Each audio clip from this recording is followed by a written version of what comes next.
Halo semua, balik lagi sama aku. Hari ini aku mau jelasin tentang metadata, terutama metadata inisiatif.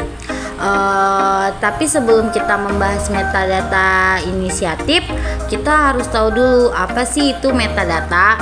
Metadata itu adalah sebuah informasi tentang suatu data.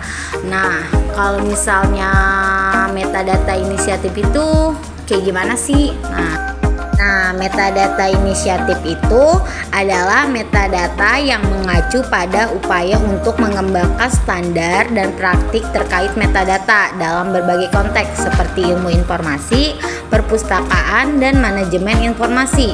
Ini bertujuan untuk meningkatkan interoperabilitas, aksesibilitas, dan manajemen data itu sendiri. Nah, setelah kalian mengetahui dari pengertian metadata inisiatif itu, nah seperti yang kalian tahu, metadata inisiatif itu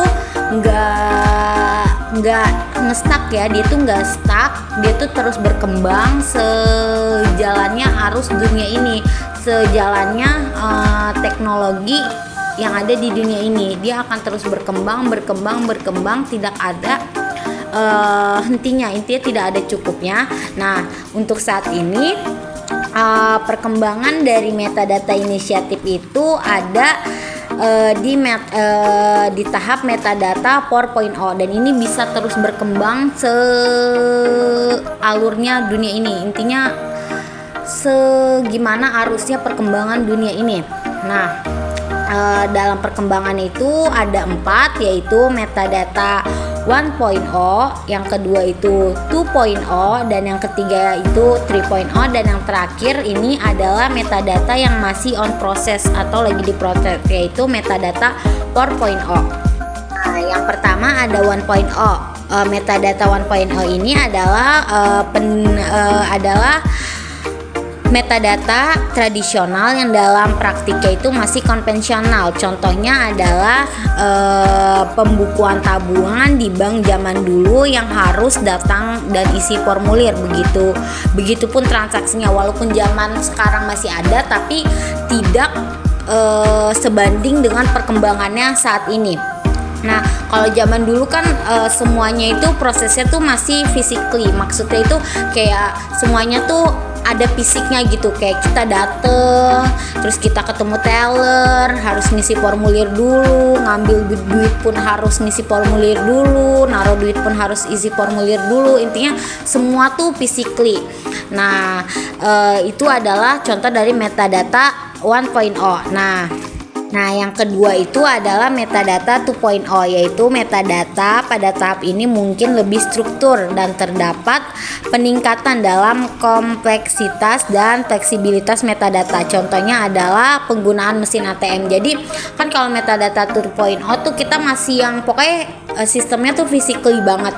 Nah, kalau metadata 2.0 ini udah mulai berkembang, yaitu terstruktur juga dengan adanya mesin ATM.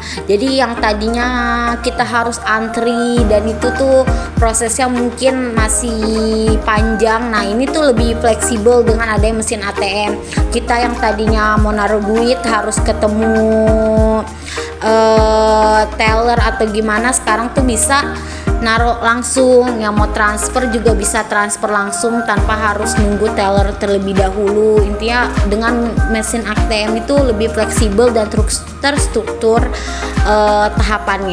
Nah, yang ketiga itu adalah metadata 3.0, yaitu metadata ini bersifat lebih dinamis dan terhubung. Metadata ini juga lebih terintegrasi dengan teknologi yang memungkinkan analisis dan pencarian yang lebih canggih. Contohnya adalah digunakannya m-banking.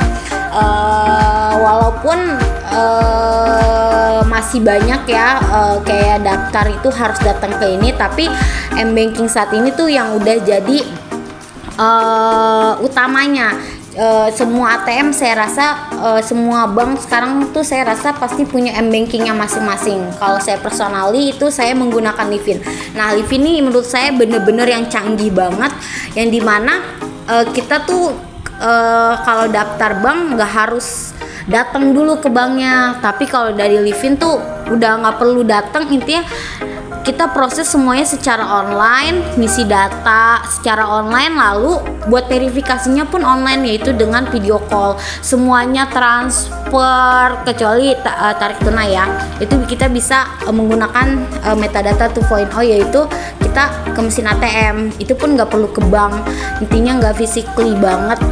Nah, semua transfer, transaksi, data-datanya itu udah ada di Livin, yang mana itu udah canggih banget ya. Dan yang terakhir adalah metadata 4.0, yang dimana ini tuh masih tahap on process atau ongoing. Nah, metadata 4.0 itu adalah tahap terbaru dari evolusi metadata. Ini melibatkan metadata yang lebih otomatis, real time, dan terdesentralisasi, serta integrasi dan teknologi seperti kecerdasan buatan. Nah, ini contohnya mungkin seperti AI atau Autobot yang udah mulai digunakan nih saat ini. Nah, itu adalah penjelasan singkat saya seputar tentang metadata inisiatif. Kurang lebihnya saya mohon maaf. Sampai jumpa, dadah.